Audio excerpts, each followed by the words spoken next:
Habis semua gunung nih. Habis semua gunung dah. Inilah detik-detik longsor terjadi di area pertambangan ilegal di Kabupaten Pahuwato, Gorontalo. Material tanah dari tebing di lokasi peti tiba-tiba bergeser dan longsor saat aktivitas penambangan tengah berlangsung. Material longsor kemudian menimpa sejumlah pekerja yang berada di sekitar lokasi. Kondisi medan yang sulit dilalui disebut menjadi salah satu kendala dalam proses pencarian dan evakuasi korban.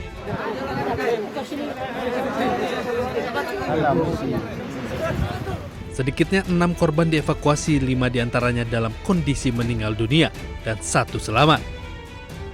Pihak kepolisian sendiri saat ini masih terus berada di lokasi longsor guna mengidentifikasi dan mengevakuasi apakah masih ada para penambang yang tertimbun material longsor.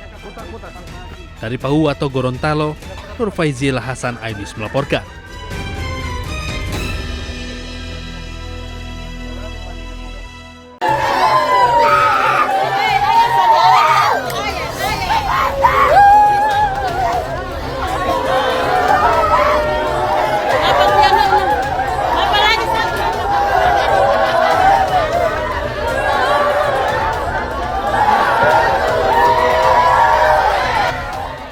Korban tertimbun longsor dievakuasi tengah malam serta sempat dilarikan ke Rumah Sakit Panua Pahuwato, Gorontalo sebelum diserahkan kepada keluarga. Keempat korban salah satunya masih berstatus mahasiswa.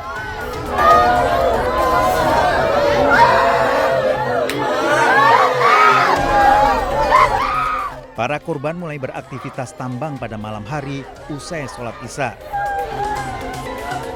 Meski lokasi pertambangan dikenal cukup berbahaya dan rentan bencana, para penambang tetap memaksakan diri demi mencukupi kebutuhan ekonomi. Jadi awalnya mereka ini, warga saya menambang pergi pagi, pulang sore, kadang malam.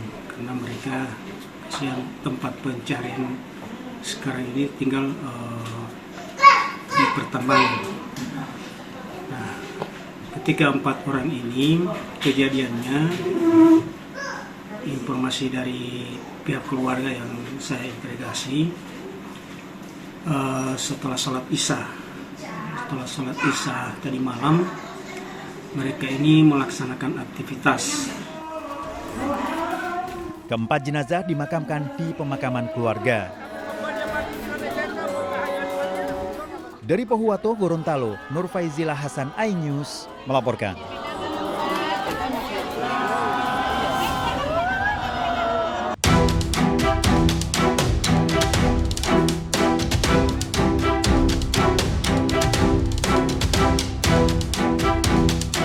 Seiring kemarau dan surutnya aliran air sungai, sejumlah buaya dewasa berukuran besar muncul di aliran sungai di wilayah Dusun Rakahlor, Desa Bluru Kidul, Sidoarjo, Jawa Timur.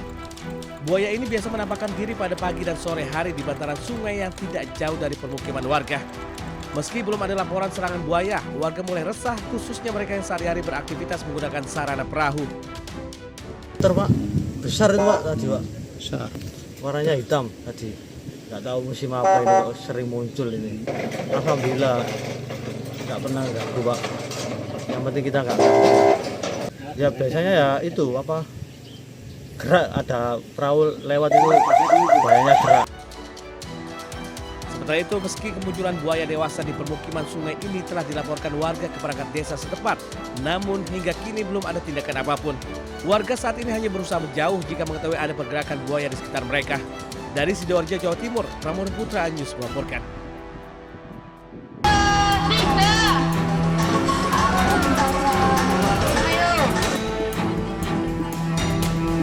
Bergelantungan di tali flying fox hingga berjalan di atas tongkat bambu di sungai, warga Surabaya antusias ikut lomba Agustusan yang berbeda dari biasanya. Peserta juga harus lewati ban bekas yang mengapung, gelantungan di pelepah pisang, hingga kayu sepeda di jembatan papan. Dalam lomba acara Ninja Warrior yang terkenal ini, peserta dituntut kecepatan dan keseimbangan tubuh mereka. Jika gagal, mereka harus basah kuyup karena tercebur ke sungai. Di Yang lebih menarik, peserta harus memakai kostum unik untuk lewati 5 rintangan berhadiah Rp300.000. Ini kostum hantu kali, bukan hantu rimba. Persiapannya berapa lama? Oh, persiapannya 3 hari. 3 hari buat ini ya? Iya, 3 hari. Dari bahan apa aja nih? Ini dari bahan pertama apa ini? Kayu. Dan banyak dari holo sama suplex. Terus ini tali rafia.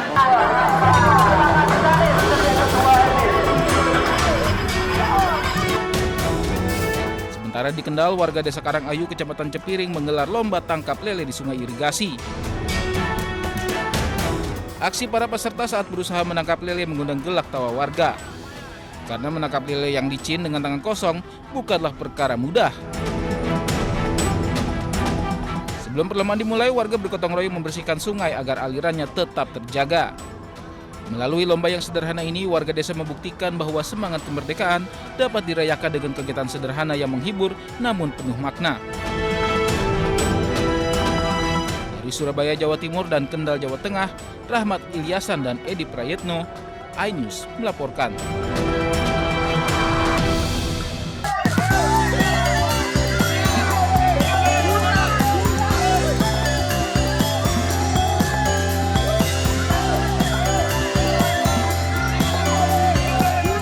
Wih, ada pemandangan yang tak biasa di Terminal Tidar, Magelang, Jawa Tengah.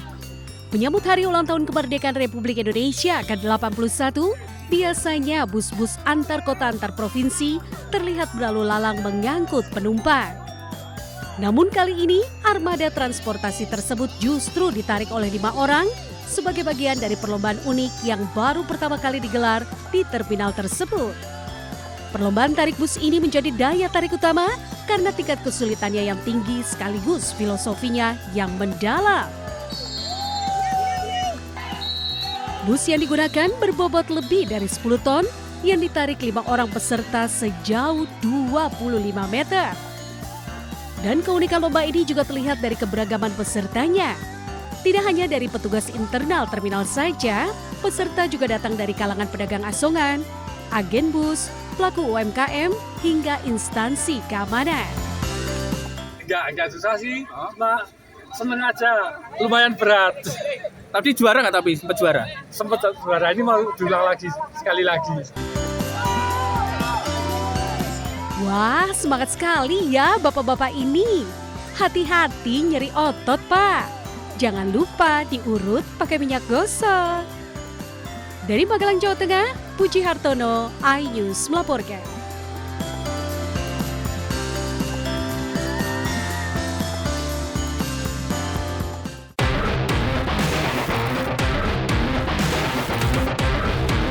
Dua tersangka yang telah ditangkap dan ditahan yakni seorang pria dan seorang wanita yang berperan sebagai pembawa acara dan pemberi tantangan.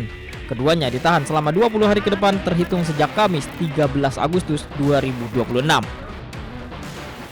Sebelumnya, polisi menangkap 2 orang usai Majelis Ulama Indonesia atau MUI melapor ke Polres Metro Jakarta Utara. Dalam pemeriksaan, polisi telah memeriksa 5 pelapor dan sejumlah saksi, termasuk pengelola kawasan, penyelenggara dan pihak lain yang berada di lokasi. Perkara ini kini ditangani Subdit Keamanan Negara Ditreskrimum Polda Metro Jaya. Tim Liputan iNews melaporkan.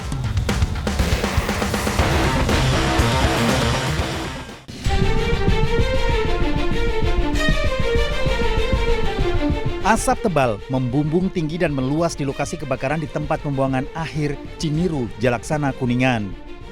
Tiupan angin kencang membuat kebakaran semakin meluas hingga nyaris meluluh lantakkan area TPA. Petugas kesulitan memadamkan api karena perlengkapan yang ada tidak sepenuhnya menunjang menjangkau titik api. Ditambah sumber air yang jauh dari lokasi kebakaran menambah kesulitan. Medan terjal di tengah kepungan asap tebal bisa membahayakan kesehatan maupun keselamatan. Kita mungkin akan fokus daerah-daerah yang memang rawan, dan terutama supaya menjaga tidak melebar sampai ke lahan ataupun kebun warga itu.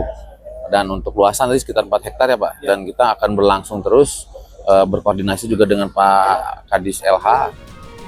Petugas kembali ditambah dan terus berjibaku di tengah kepulan asap. Dari Kuningan, Jawa Barat, Mahardika, iNews melaporkan.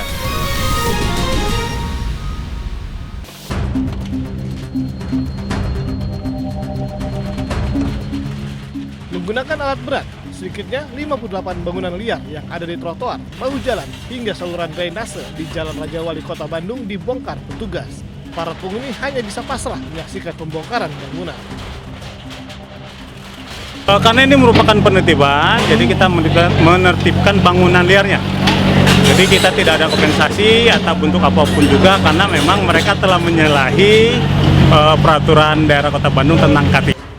Pembongkaran bangunan liar ini untuk mengembalikan fungsi fasilitas umum agar dapat digunakan masyarakat dengan aman dan nyaman. Dari Bandung, Jawa Barat, Billy Maulana Finkran, iNews melaporkan.